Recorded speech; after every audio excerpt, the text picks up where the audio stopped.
Nate Wiggins just went down on the practice field. And if you saw it happen, you know exactly why every single Ravens fan is holding their breath right now. This wasn't a routine play. This wasn't a guy shaking off a little tweak and jogging it out. This was a cart coming onto the field in the middle of Tuesday's practice. And that image alone is enough to make your stomach drop if you care about this defense. Here's what we know so far, and I want to walk you through it exactly the way it happened, because the order of events actually matters here. Wiggins was working through one-on-one drills, the kind of rep that happens dozens of times a day in training camp, and usually means nothing more than a good battle between a corner and a receiver. This time, he got tangled up with rookie wide receiver Jacoby Lane. Their feet got caught. Wiggins went down, and from what's being reported, he was in visible pain and could barely put weight on that left leg as they helped him off toward the facility. That's the image that's sticking with everybody right now. And I don't think there's a Ravens fan alive who watched that and didn't immediately feel their heart sink a little. I'll be honest with you. This is a kind of moment where training camp stops feeling like training camp. One play, one tangled up rep in a drill that happens constantly, and suddenly the whole mood around the building shifts. That's just the reality of the sport. You can have the best roster in the league on paper, and it only takes one bad step to change everything. And when it's a guy like Wiggins, a guy who's become a real building block for this defense, it hits different. So let's talk about what we actually know from the team side, because I think this is where a lot of fans are going to want some clarity. Head coach Jesse Minter addressed it with reporters, and he was pretty upfront about not having a ton of information yet. He said Wiggins is undergoing tests to figure out how serious this actually is, which, if you followed enough training camp injuries over the years, you know is standard procedure. Nobody wants to guess in the moment. But here's the part that actually gives me a little bit of hope. Minter also said there's optimism. Now, I'm not going to sit here and pretend that one word from a coach settles anything, because it doesn't. And coaches are always going to try to keep things measured in front of the media. But optimism is still a better word to hear than the alternative. And I think it's worth holding on to until we get more clarity. The way I see it, the next 24 or 48 hours are going to tell us a lot more than anything said in that press conference. If this were something catastrophic, something like a fracture or a major ligament tear, you'd expect the tone from the building to be a lot more guarded than what Minter gave us. That doesn't mean we're out of the woods, not even close, but it does give a little bit of room to breathe while everybody waits on the actual imaging and test results. Now, let's talk about why this matters so much. Because I don't think you can overstate what Nate Wiggins has become for this defense in such a short amount of time. This guy was the 30th overall pick back in the 2024 draft out of Clemson, and from almost the moment he stepped on the field, you could tell the Ravens found something real. Last season, he started all 17 games. Think about that for a second-year corner, and he's already a full-time starter who doesn't miss time.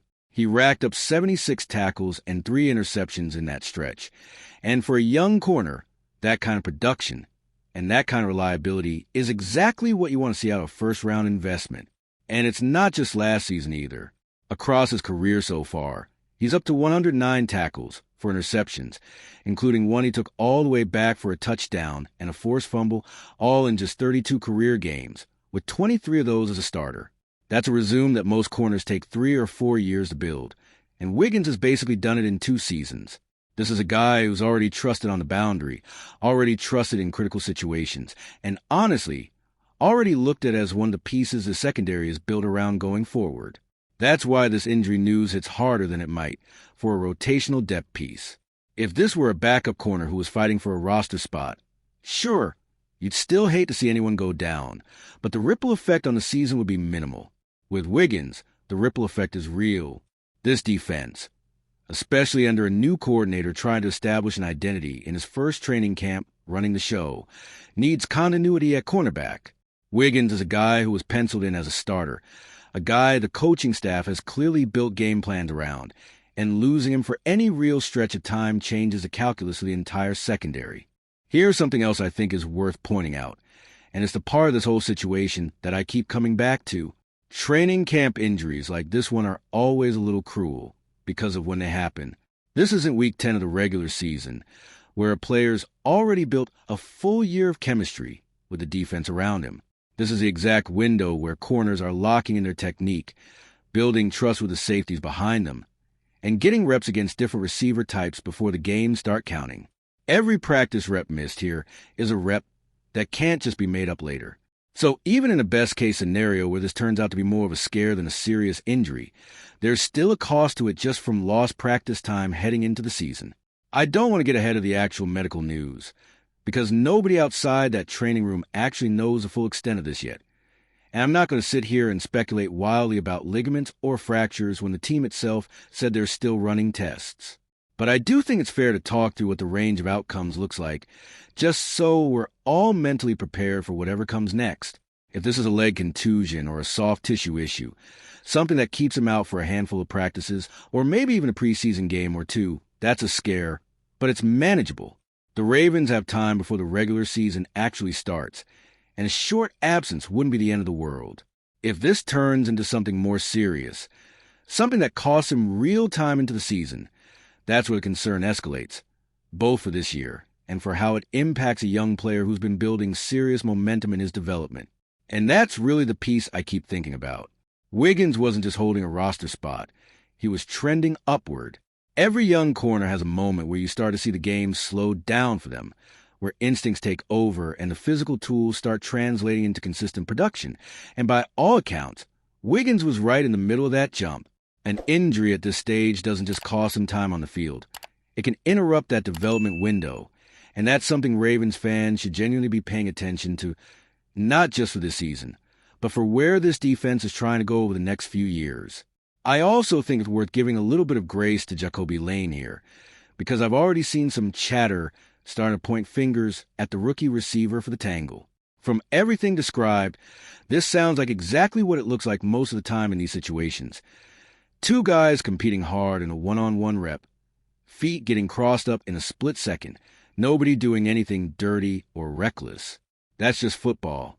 That's just what happens when you got explosive athletes working in tight spaces at full speed, over and over, every single day of camp.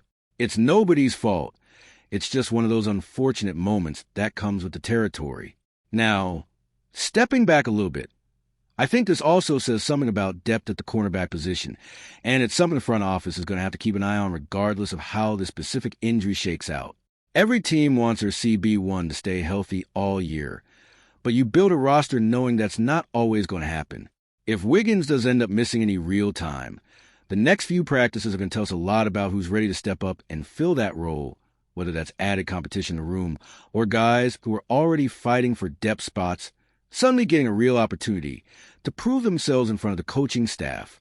I think the bigger picture here is pretty simple, even if the immediate situation feels uncertain. This is a young defense with real talent, and Nate Wiggins has become one of the faces of that talent. The Ravens have invested heavily in building out the secondary, and Wiggins earning that trust as a full-time starter after just one full season is proof that the plan is working. That's exactly why a moment like this stings so much, because it's a reminder of just how fragile depth and continuity can be in this league, no matter how well things are trending. So where does that leave us right now? Honestly, it leaves us waiting, the same as it does every time a moment like this happens in training camp. We wait on the tests. We wait on the next update from the team. We wait to see if Wiggins is back out there in the coming days moving around, or if this turns into a longer story that we have to track through the rest of camp. What we do know is that the tools he's already shown, the production, the physicality, the trust the staff has put in him, none of that goes away just because of one unfortunate rep. This is a talented young player, and if the news does end up trending in the right direction the way Minter's tone suggested it might, this becomes a scare the team gets through rather than a setback that defines the summer. I'll be watching the reports just like all of you are, because when it comes to Nate Wiggins, this isn't just a roster note. It's about one of the pieces this whole defense is being built around. Let me know what you guys think about this one, and how worried you are heading into the next update.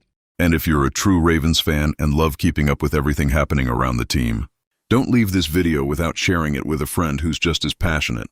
They're definitely going to enjoy this. See those videos on your screen right now? I picked the first one especially for you, and the other is recommended by YouTube. Go check them out, and I'll see you in the next video.